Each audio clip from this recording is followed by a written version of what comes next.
আজকের বাক্যটি আমরা দেখব গীত সংহিতা তার ৩১ অধ্যায় ১ পদে। সদাপ্রভু, আমি তোমারই শরণ লইয়াছি, আমাকে কখনো লজ্জিত হইতে দিও না, তোমার ধর্মশীলতায় আমাকে রক্ষা করো। হালেলুইয়া।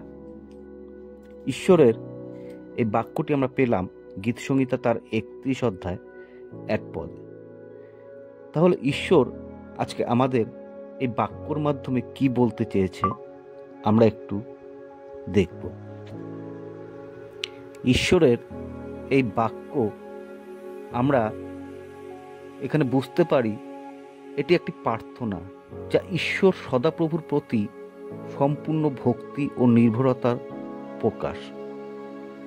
এখানে ঈশ্বরের শরণে এসে তার কাছে সাহায্য প্রার্থনা করছে। সদাপ্রভু, আমি তোমারই শরণ লইয়াছি। এতে বিশ্বাসীর তার আত্মাকে ঈশ্বরের কাছে সঁপে দেওয়ার কথা বলা হয়েছে, অর্থাৎ জীবনের সকল ক্ষেত্রে ঈশ্বরের আশীর্বাদ ও নির্দেশনা পাওয়ার জন্য সে পরিপূর্ণভাবে আত্মবিশ্বাসী। আমাকে কখনো লজ্জিত হইতে দিও না।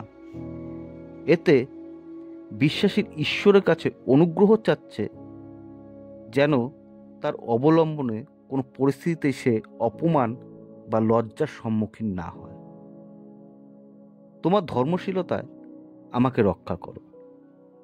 এটি একজন বিশ্বাসীর বিশ্বাসের আরও এক প্রকাশ, যেখানে তিনি ঈশ্বরের ন্যায় ও সত্যের পথে তার পথ প্রদর্শন ও রক্ষা কামনা করছেন। এর মাধ্যমে ঈশ্বরের প্রতি ভক্তির গভীরতা ও পরিপূর্ণ আত্মসমর্পণ ফুটে ওঠে। হালেলুইয়া। ঈশ্বর এই বাক্যে সকলকে আশীর্বাদ করুক। ভালো থাকুন, সুস্থ থাকুন। হালেলুইয়া।